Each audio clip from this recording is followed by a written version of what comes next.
الحمد للہ رب العالمین والصلاة والسلام علی سید الانبیاء والمرسلین اللہم صلی علی سیدنا محمد وعلی آل سیدنا محمد وبارک وسلم۔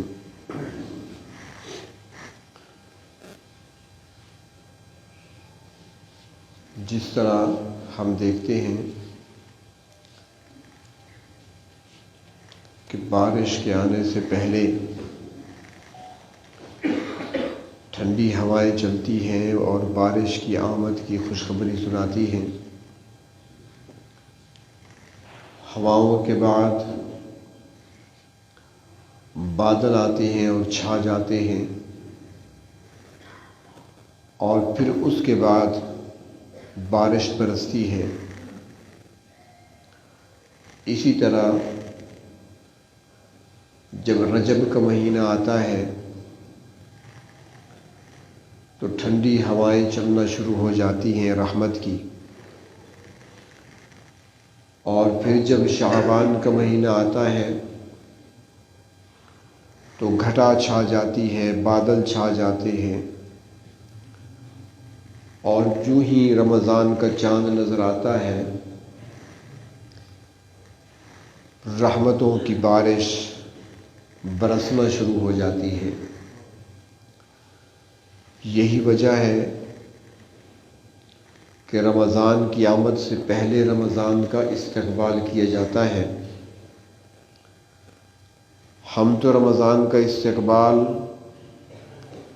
رمضان کے شروع ہونے سے 2 دن پہلے، 4 دن پہلے، ہفتہ پہلے کیا کرتے ہیں، جبکہ نبی کریم صلی اللہ علیہ وسلم نے رمضان کا استقبال 2 مہینے پہلے کیا تھا۔ جب رجب کا چاند آپ صلی اللہ علیہ وسلم نے دیکھا تو اسی وقت آپ نے دعا کے لیے ہاتھ اٹھائے تھے، اللہم بارک لنا فی رجب و شعبان وبلغنا رمضان۔ رجب و شعبان میں برکت کی دعا فرمائی اور خیر و عافیت سلامتی کے ساتھ رمضان تک پہنچنے کی دعا بھی فرمائی۔ تو رمضان کا جو استقبال ہے، اس سلسلے میں اس سے پہلے بھی عرض کیا تھا کہ یہ بھی استقبال کی ایک صورت ہے کہ رمضان سے پہلے اپنے دنیاوی امور کو، دنیاوی کاموں کو نپٹا لیا جائے، تاکہ رمضان کے مہینے میں سکون کے ساتھ اور اطمینان کے ساتھ اللہ کی یاد میں انسان لگا رہے، روزے کی حالت میں تلاوت میں مشغول رہے، ذکر و اذکار میں مشغول رہے، زیادہ وقت مسجد میں گزارے۔ لیکن ہمارے ہاں ایک خرابی یہ بھی ہے، اسے آپ غفلت بھی کہہ سکتے ہیں، کہ 11 مہینے ہم بازاروں کی طرف اتنا نہیں جاتے جتنا رمضان کے مہینے میں جاتے ہیں۔ حالانکہ حدیث شریف میں زمین پر بہترین جگہیں مساجد کو کہا گیا ہے اور بدترین جگہ بازار کو کہا گیا ہے۔ تو روزے کی حالت میں زیادہ وقت ہمارا بدترین جگہوں پہ گزرتا ہے۔ دکاندار حضرات تو مجبوری ہے، انہوں نے تو جانا ہے، وہ نے اپنا کاروبار کرنا ہے، رزق حلال کمانا ہے۔ میں باقی لوگوں کی بات کر رہا ہوں، اور خصوصاً خواتین، وہ تو سمجھتی ہیں کہ بس رمضان کا مہینہ ہے ہی بازاروں میں گشت کرنے کے لیے، انہوں نے تو یہ سمجھا ہوا ہے۔ بلکہ مجھے بہت سارے ساتھی بتاتے ہیں کہ خاتون بازار کے چکر لگاتی ہے، چند دن اپنی خریداری میں لگا دیتی ہے، اپنی خریداری کرنی ہے، بچوں کی کرنی ہے، خاوند کی بھی اس نے کرنی ہے، سارے ٹھیکے اس نے لے رکھے ہیں، اور جب اپنی مکمل کر لیتی ہے پھر پڑوسن کو آ گئی میرے ساتھ بازار چلو، تو پھر ساتھ چل پڑتی ہیں۔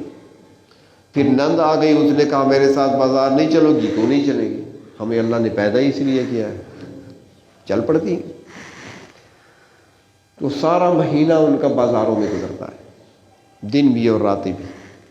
تو اس لیے بہت احتیاط کی ضرورت ہے۔ یہ بھی استقبال رمضان کا حصہ ہے کہ رمضان سے پہلے اپنے کاروبار، اپنے کام مکمل کر لو، جو خریداری کرنی ہے پہلے سے کر لو۔ ہاں جو ضرورت کی چیز ہے، انتہائی ضرورت ہے، جو رہ گئی تھی بعد میں لینی پڑی، تو اس کے لیے چکر لگایا جا سکتا ہے، لیکن مختصر وقت کے لیے، یہ نہیں کہ سارے مہینے کے 30 یا 29 دن سارے بازاروں میں گزارے جائیں۔ تو یہ بھی استقبال رمضان کا ایک حصہ ہے، اپنے آپ کو بچانا ہے۔ نبی اکرم صلی اللہ علیہ وسلم نے ایک خطبہ ارشاد فرمایا تھا استقبال رمضان کے طور پر۔ جس طرح رمضان سے پہلے ہمارے ہاں گفتگو ہوتی ہے اس عنوان پر، تو نبی اکرم صلی اللہ علیہ وسلم نے بھی شعبان کی آخری تاریخ کو صحابہ کرام کو مسجد میں جمع فرمایا اور ان سے ارشاد فرمایا، لیکن آپ صلی اللہ علیہ وسلم کا خطاب مختصر ہوا کرتا تھا۔ اللہ رب العزت نے آپ کو جوامع الکلم عطا کیا۔ جوامع الکلم یہ آپ صلی اللہ علیہ وسلم کا ایک خاص وصف ہے اور خاص نعمت ہے جو آپ کو عطا کی گئی۔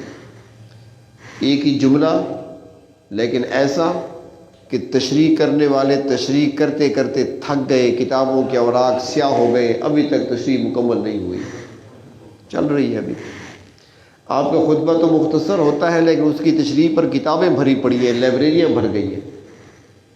تو آپ نے مختصر چند منٹ کا خطاب فرمایا اور اس میں آپ نے فرمایا اے لوگوں، یہاں پر آپ نے صرف ایمان والوں کو مخاطب نہیں کیا، تمام کو مخاطب کیا ہے، ہم سارے مخاطبین میں شامل ہیں۔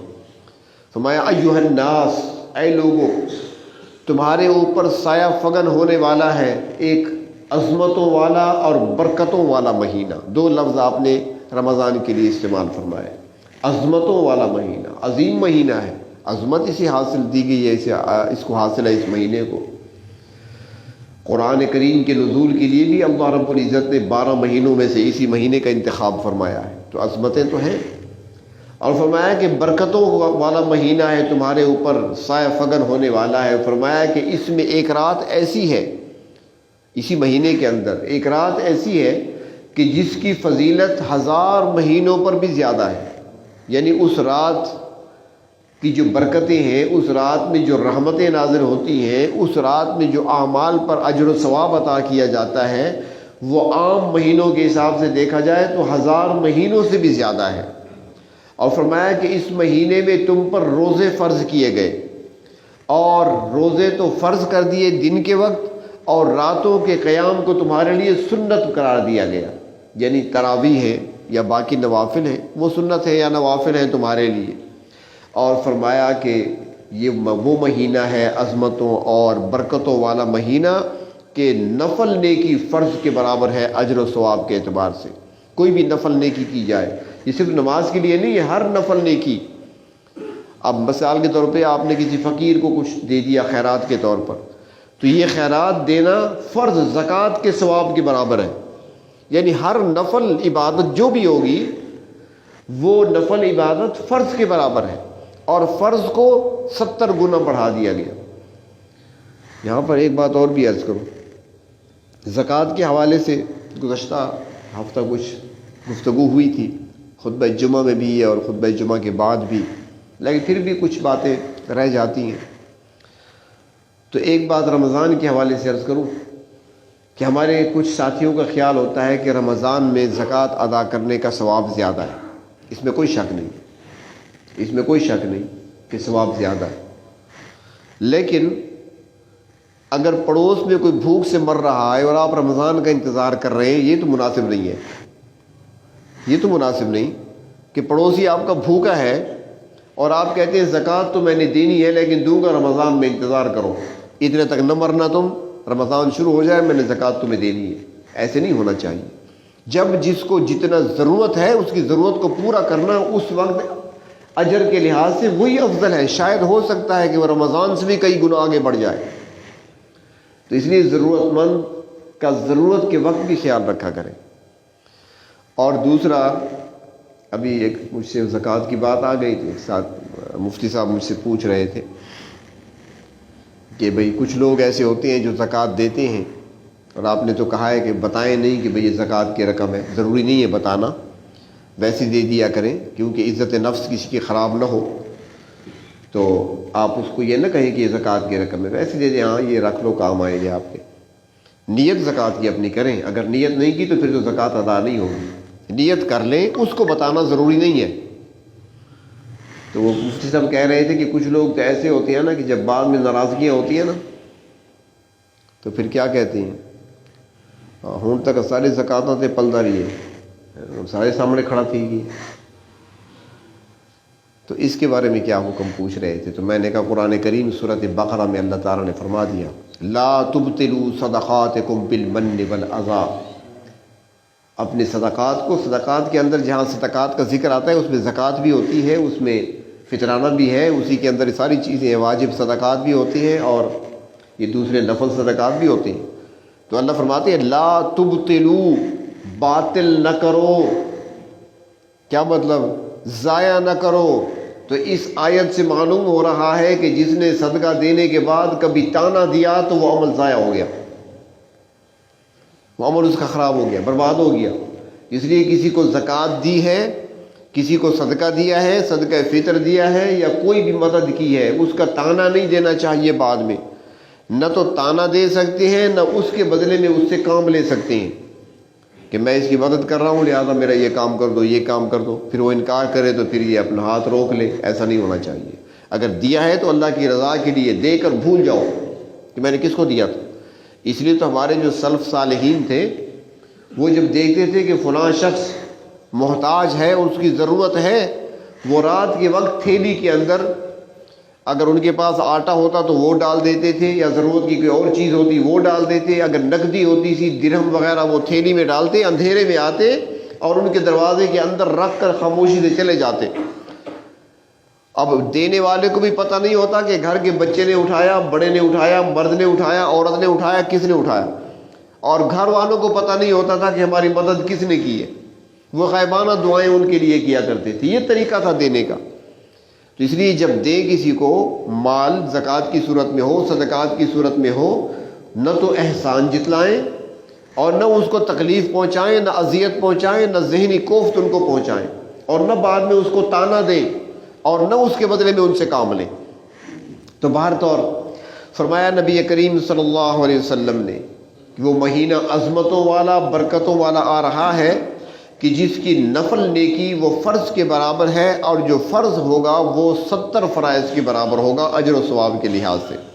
اور پھر ساتھ آپ نے فرمایا کہ مہینہ کیسا ہے، فرمایا کہ صبر کا مہینہ ہے، اور پھر ساتھ فرمایا کہ صبر کا بدلہ جنت ہے۔ صبر کا مہینہ ہے اور صبر کا بدلہ جنت ہے۔ اب صبر سے کیا مراد ہے؟ آپ کہیں گے جس پر مصیبت آئے گی تو وہ اس وقت صبر کرے گا، نہیں، صبر ہر موقع پہ ہے، صبر ہر موقع پہ ہے۔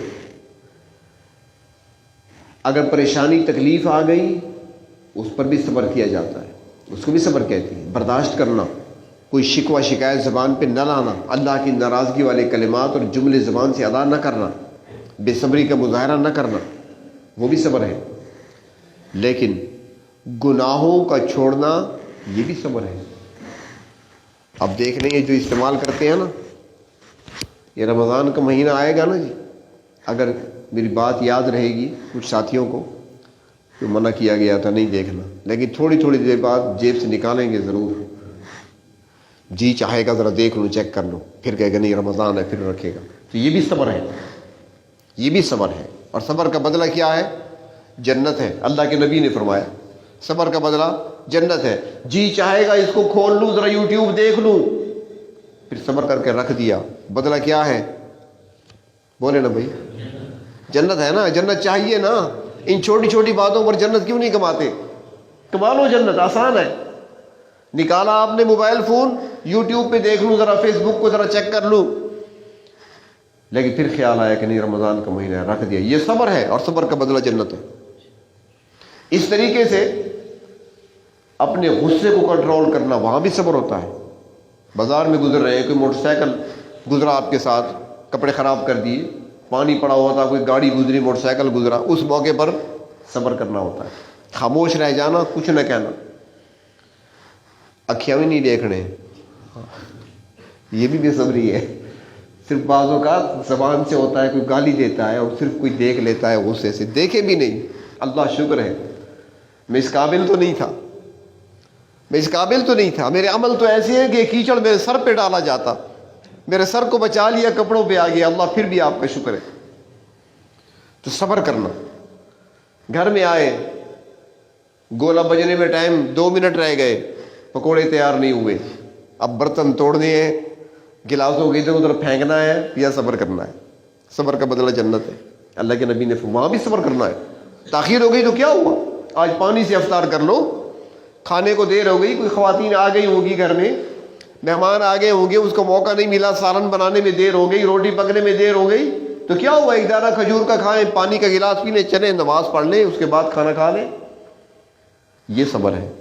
تو یہ مہینہ صبر کا مہینہ ہے، ہر معاملے میں صبر کرنا ہے، صرف یہ نہیں کہ مصیبت آئے گی تو صبر کریں گے، یہ سارے صبر کے کام لینے ہیں۔ بچوں نے نقصان کر دیا، وہاں بھی صبر کرنا ہے، بیوی سے غلطی ہو گئی، وہاں بھی صبر کرنا ہے، بازار میں کسی نے زیادتی کر لی، وہاں بھی صبر کرنا ہے، گناہ کی طرف طبیعت مائل ہونا چاہتی ہے، اپنے آپ کو روک لینا ہے، یہ بھی صبر کرنا ہے، نیکی کی طرف اس وقت جی نہیں چاہ رہا لیکن اپنے آپ کو مجبور کرنا ہے، یہ بھی صبر ہے کہ میں نے کرنی ہے نیکی، شیطان راضی ہوتا ہے یا ناراض ہوتا ہے، نفس مانے یا نہ مانے، میں نے اللہ کو راضی کرنا ہے، یہ بھی صبر ہے۔ تو اللہ کے نبی فرماتی ہے کہ یہ مہینہ عظمتوں والا اور برکتوں والا ہے، اور یہ صبر کا مہینہ ہے، اور جو صبر کرے گا تو صبر کا بدلہ جنت ہے۔ اور پھر آپ صلی اللہ علیہ وسلم نے ارشاد فرمایا کہ یہ مہینہ ہمدردی اور غمخواری کا مہینہ ہے۔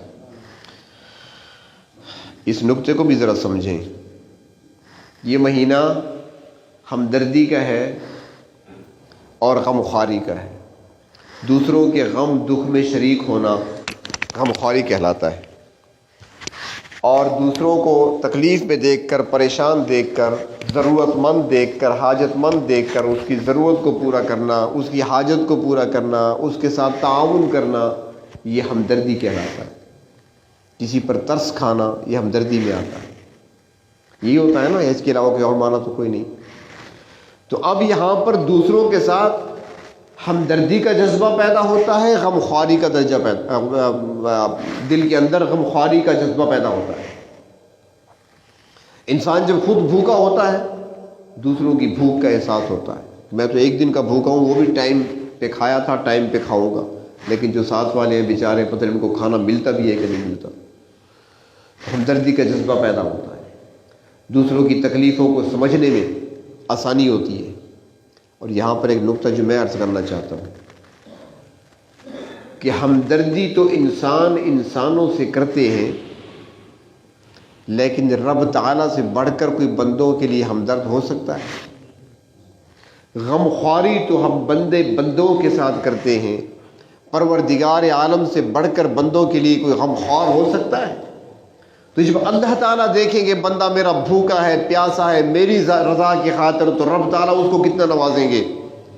جب اللہ تبارک و تعالیٰ دیکھیں گے کہ میرا بندہ سارے دن کا دکان سے تھکا ہوا آیا ہے، سونے کا ٹائم نہیں ملا اسے، سارا دن دکان پہ رہا، دکانداری کرتا رہا، رزق حلال کماتا رہا، جھوٹ سے اپنے آپ کو بچاتا رہا، سچ بولتا رہا، جھوٹی قسمیں کھانے سے اپنے آپ کو بچایا، روزہ بھی رکھا، اب رات کا وقت ہے، اب تھکا ہوا بھی ہے، نیند بھی آئی ہے، لیکن میرے سامنے مصلی پہ کھڑا ہے، ہمیں دوسروں پہ ترس آتا ہے، پروردگار عالم کی رحمتوں کو ترس نہیں آئے گا؟ تو اللہ تبارک و تعالیٰ کی طرف سے بھی نوازا جاتا ہے بندوں کو، تو اس لیے کہا گیا تم بھی دوسروں کے لیے ہمدردی کے، غمخواری کے جذبات اپنے اندر پیدا کرو اور دوسروں کے ساتھ غمخواری کرو۔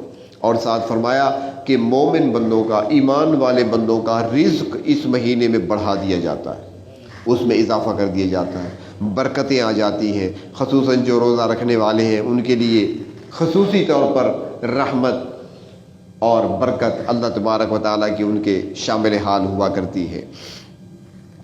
اور ساتھ ہی فرمایا کہ جو کسی مسلمان کو روزہ افطار کرائے، کسی ایک مسلمان کو روزہ افطار کرائے، تو فرمایا کہ اللہ تبارک و تعالیٰ روزہ افطار کرانے والے کے گناہوں کو بخش دیتے ہیں اور اسے جہنم سے آزادی کا سرٹیفکیٹ بھی عطا کر دیتے ہیں۔ اب صحابہ کرام نے ہمارے لیے بڑی آسانی پیدا کر دی، یہ چھوٹے چھوٹے مسائل ہمارے لیے پوچھے صحابہ کرام نے۔ تو کسی نے سوال کر دیا، یا رسول اللہ صلی اللہ علیہ وسلم افطاری کیسے کرائیں؟ ہم میں سے کسی کے پاس کچھ ہو نہیں تو وہ افطاری کیسے کرائے گا؟ اپنے پاس کھانے کے لیے نہیں ہے تو دوسرے کو کہاں سے کھلائے گا؟ تو اللہ کے محبوب صلی اللہ علیہ وسلم نے فرمایا میں نے افطار کرانے کا کہا ہے، میں نے پیٹ بھرنے کا نہیں کہا، افطاری کا کہا ہے۔ اور افطار پانی کے گلاس سے بھی ہو سکتا ہے، لسی کے گلاس سے بھی ہو سکتا ہے، ایک گھونٹ دودھ سے بھی ہو سکتا ہے، ایک دانہ کھجور سے بھی ہو سکتا ہے۔ کتنی آسانی پیدا کر دی! ایک دانہ کھجور سے آپ نے کسی کا روزہ افطار کرا دیا، یا پانی دے کر اس کا روزہ افطار کرایا، یا لسی یا دودھ کا گھونٹ دے کر اس کا روزہ افطار کرا دیا، تو فرمایا کہ صاحب کا گناہوں کو بھی اللہ تعالیٰ بخش دیتے ہیں، جہنم سے بھی آزاد کر دیتے ہیں۔ یہ کتنا بڑا احسان ہے! بظاہر ایک معمولی سے عمل نظر آتا ہے، لیکن اللہ تبارک و تعالیٰ نے اس پر اجر و ثواب کیا رکھا ہے، تو بتا دیا کہ رمضان ایسی عظمتوں والا مہینہ ہے اور ایسے برکتوں والا مہینہ ہے، اس کے اندر ایسی برکتیں ہوتی ہیں۔ تو اس کے لیے ساتھ ایک بات اور بھی آپ نے ارشاد فرمائی کہ جب رمضان کا مہینہ آئے تو اپنے غلام اور اپنے خادم کے ساتھ اس کے کاموں میں ذرا تخفیف کر دیا کرو، کمی کر دیا کرو، ان کا بوجھ ہلکا کر دیا کرو۔ کسی کے پاس ملازم ہے، کوئی خادم ہے، آج کل غلام تو ہے نہیں، نوکر ہے، یا کسی آفس میں کسی آفیسر کے ماتحت اس کے ملازمین ہیں، تو ان کا بوجھ ہلکا کر دینا چاہیے، اتنا لوڈ نہیں ڈالنا چاہیے۔ اور یہ بات گھر میں جا کر بتا دینا، جن کے گھروں میں ماسیاں کام کرتی ہیں، یہ گھر میں بھی جا کر بتا دینا ضروری ہے، اس لیے کہ وہ تو زیادہ کام لیتی ہی رمضان میں ہے، اور خصوصاً آخری عشرے میں، خصوصاً آخری عشرے میں دیواروں کو بھی صاف کرنا ہے، اور فرشوں کو بھی صاف کرنا ہے، اور سارے کپڑے بھی دھونے ہیں پورے سال کے، اور عید آ رہی ہے تو عید کے لیے بیچاریوں کو خوب تھکایا جاتا ہے، جبکہ رمضان کے مہینے میں کمی کرنی چاہیے۔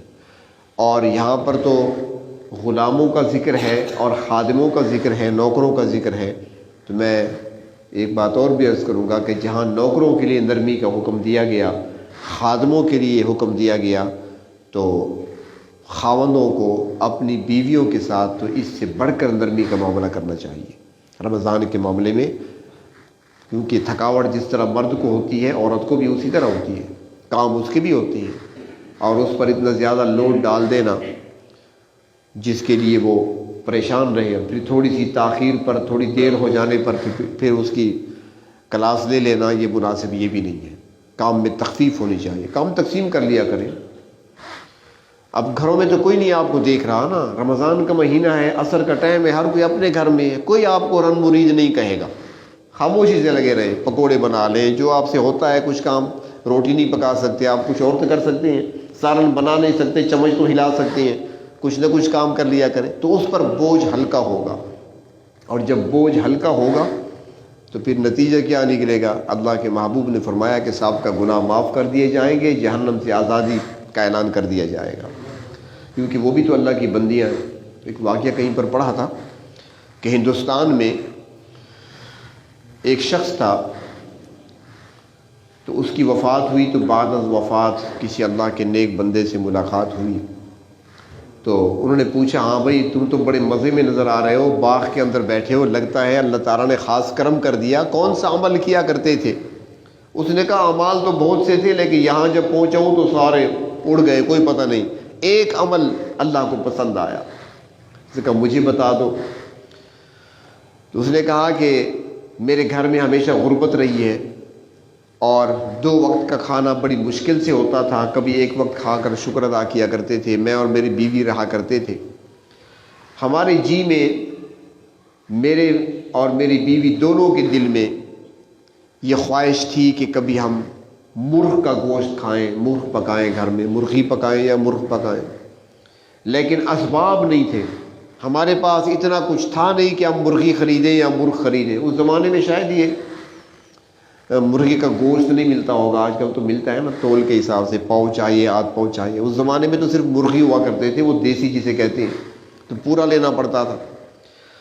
تو وہ کہنے لگا ہمارے پاس اسباب نہیں تھے، اتنی رقم نہیں تھی، تو ہم تھوڑا کچھ جمع کرتے رہے، 1 سال کے بعد، 1 سال انتظار کرنے اور 1 سال کچھ تھوڑے پیسے بچانے کے بعد ہم نے ایک مرغ خرید لیا ایک دن، بڑی خوشی خوشی میں مرغ گھر لے کر آیا، بیوی سے کہا مرغ مل گیا ہے، پتہ نہیں کتنے سالوں کی خواہش تھی کھانے کی۔ میں نے ذبح کیا، بڑی اس کی محبت سے بوٹیاں بنائیں، گوشت بنایا، میں نے بیوی کو دیا، اسے بناؤ روسٹ کرو، آج شام کو کھائیں گے اکٹھے۔ وہ بنانے لگی، میں نماز کے لیے مسجد چلا گیا، پھر وہاں پر میں مسجد میں بیٹھ گیا ذکر و اذکار کے لیے۔ میں نے کہا چلو مغرب پڑھ کے گھر جاؤں گا۔ مغرب پڑھ کے میں گھر آیا، جب گھر آیا تو بیوی پریشان تھی، بیٹھی ہوئی تھی، تو میں نے سلام کیا، میں نے کہا ہاں بھائی کھانا لاؤ۔ وہ خاموش تھی، جواب نہ دیا۔ میں نے کہا کیا ہوا؟ اس نے کہا آپ ناراض نہ ہو تو ایک بات بتاؤں۔ میں نے کہا بتاؤ کون سی بات ہے؟ اس نے کہا ایک عورت پڑوسن آ گئی تھی، میں اس کے ساتھ باتوں میں لگ گئی، وہ مرغ میں نے پکنے کے لیے رکھا تھا، وہ ہانڈی جل گئی، سارا گوشت جل گیا، بوٹی کھانے کے لیے نہ بچی، کچھ بھی نہیں بچی، سب کچھ کوئلہ بن گیا۔ تو وہ کہنے لگا مجھے اس وقت بہت غصہ آیا، بہت غصہ آیا، میں کچھ بھی کر سکتا تھا، لیکن کچھ کرنے سے پہلے مجھے خیال آیا کہ جس طرح میں اللہ کا بندہ ہوں، یہ بھی تو اللہ کی بندی ہے نا، غلطی ہو گئی ہے، بس ہو گیا تو ہو گیا، تو واپس تو نہیں آ سکتا وہ مرغ ہمارے پاس۔ تو بس میں نے غصہ پی لیا، کچھ نہیں کہا۔ تو وہ کہنے لگا جب میری موت واقع ہو گئی، میری روح کو یہاں لایا گیا، پروردگار عالم کے سامنے میری پیشی ہوئی، رب تعالیٰ نے فرمایا کہ اے میرے بندے، تو نے ایک خاتون کو، اپنی بیوی کو اس لیے چھوڑ دیا تھا نا کہ اللہ کی بندی ہے، آج میں بھی تمہیں اس لیے چھوڑتا ہوں کہ میرے بندے ہو، اسی کے بدلے میں میری بخشش ہو گئی۔ تو ہو سکتا ہے کہ ہماری اور آپ کی بخشش اس بہانے سے ہو جائے۔ اور رمضان میں ویسے حکم دیا گیا کہ خادموں و غلاموں پر نرمی کرو، تخفیف کرو، تو خادم غلام نہیں ہے تو گھر میں خواتین تو ہیں، تو ان پر نرمی کا معاملہ کیا جائے، سختی نہ کی جائے۔ اور دوسرا یہ کریں کہ اللہ کی رحمتوں سے، برکتوں سے اور مغفرت سے وہ شخص محروم رہتا ہے جس کے دل میں کینہ ہوتا ہے کسی کے خلاف، یا کسی کے لیے بغض پایا جاتا ہے۔ تو رمضان کے استقبال میں سے یہ بھی ہے کہ رمضان کے شروع ہونے سے پہلے پہلے اپنے سینوں کو، اپنے دلوں کو دوسروں کے بغض اور کینے سے پاک کر لیں۔ اگر کسی کے ساتھ سلام کلام بند ہے تو وہ شروع کر دیں، کسی کے ساتھ بول چال بند کر رکھی ہے تو ان کے ساتھ بول چال شروع کر دیں، اپنے دلوں سے کینے کو نکال دیں، بغض کو نکال دیں۔ ہمارا دل صاف ہونا چاہیے ہر ایک کے لیے، کسی کے خلاف نہ کینہ ہو نہ بغض، اور خصوصاً رشتہ داروں میں ہوتا ہے، دوسروں کی جو بات الگ ہے، اکثر رشتہ داروں میں ہوتا ہے۔ تو ہم اپنے دلوں کو بھی پاک کر لیں، صاف کر لیں، اور فقط اللہ کی رضا کی خاطر، اللہ کو راضی کرنے کے لیے، اور ہو سکتا ہے کہ ہمارا یہ عمل اللہ کو پسند آ جائے اور ہمارے لیے نجات کا ذریعہ بن جائے اور رمضان کی رحمتوں کو سمیٹنے کا ذریعہ بن جائے۔ اس لیے اپنے دلوں کو ہر قسم کے بغض اور کینے سے پاک کر لیں۔ اور آخری بات یہ کہ دعاؤں کا خوب اہتمام کریں، جیسے میں نے پہلے بھی عرض کیا، خوب اہتمام کریں، اللہ سے خوب مانگیں، یا اللہ رمضان آ گیا، پہلے بھی کئی مرتبہ میری زندگی میں رمضان آیا، یا اللہ نہ تو میں اپنے آپ کو بدل سکا، نہ میرے اندر کوئی تبدیلی آ سکی، رمضان چلا جاتا، میں پھر انہی اعمال کے اندر، انہی کاموں کے اندر مشغول ہو جاتا جیسے پہلے ہوا کرتا تھا۔ اے میرے پروردگار، میں اس مرتبہ رمضان کے آنے پر اپنے آپ کو بدلنا چاہتا ہوں، میں اپنے آپ میں تبدیلی چاہتا ہوں، اے اللہ میں آپ کی رضا حاصل کرنا چاہتا ہوں، آپ کا قرب حاصل کرنا چاہتا ہوں، رمضان کی پوری پوری برکتیں سمیٹنا چاہتا ہوں، لیلۃ القدر کی فضیلت میں حاصل کرنا چاہتا ہوں، اے اللہ میں یہ ساری نعمتیں حاصل کرنا چاہتا ہوں، اللہ میری مدد فرما دے اور اپنی رحمت میرے شامل حال فرما دے۔ تو اس طریقے سے اللہ تبارک و تعالیٰ سے ابھی سے مانگنا شروع کر دے، اور ساتھ ساتھ اپنے گناہوں کو یاد کر کے اللہ تبارک و تعالیٰ سے معافی کے طلبگار بھی بنے، تاکہ اندر برتن ہمارا صاف ہوگا تو رحمتوں سے بھرے گا، باطن ہمارا پاک صاف ہونا چاہیے۔ اور اس کے لیے تنہائی میں بیٹھ کر، علیحدگی میں بیٹھ کر، یہ جو اوپر کپڑا ڈالا جاتا ہے نا، یہ کوئی سنت فرض نہیں ہے، یہ یکسوئی حاصل کرنے کے لیے ہوتا ہے۔ تنہائی میں بیٹھ کر اوپر چادر ڈال دیں، کپڑا ڈال دیں، تنہائی میں بیٹھ جائیں، اور وہاں پر اپنے ایک ایک گناہ کو یاد کر کے اللہ کے سامنے ندامت اور شرمندگی کے آنسو بہائیں، اللہ تعالیٰ سے معافی مانگیں، اور آئندہ گناہوں سے بچنے کی توفیق بھی اللہ سے مانگیں۔ تو گناہوں سے بھی معافی مانگتے رہیں، تاکہ رمضان کے آنے سے پہلے پہلے ہمارا دل کینہ اور بغض سے بھی صاف اور پاک ہو جائے، اور ہمارا اندر گناہوں کی غلاظتوں سے جو بھرا ہوا ہے، گناہوں کی وجہ سے جو سیاہی چڑھ گئی ہے، جو زنگ اندر چڑھ چکا ہے، آنسوؤں کے ذریعے سے اس زنگ کو بھی دھو ڈالے، باطن صاف ہوگا، پاک ہوگا، تو اللہ تبارک و تعالی ہمیں رمضان کی برکتیں اور رحمتیں نصیب فرمائیں گے۔ اللہ تبارک و تعالی ہمیں رمضان کی رحمتوں برکتوں سے محروم نہ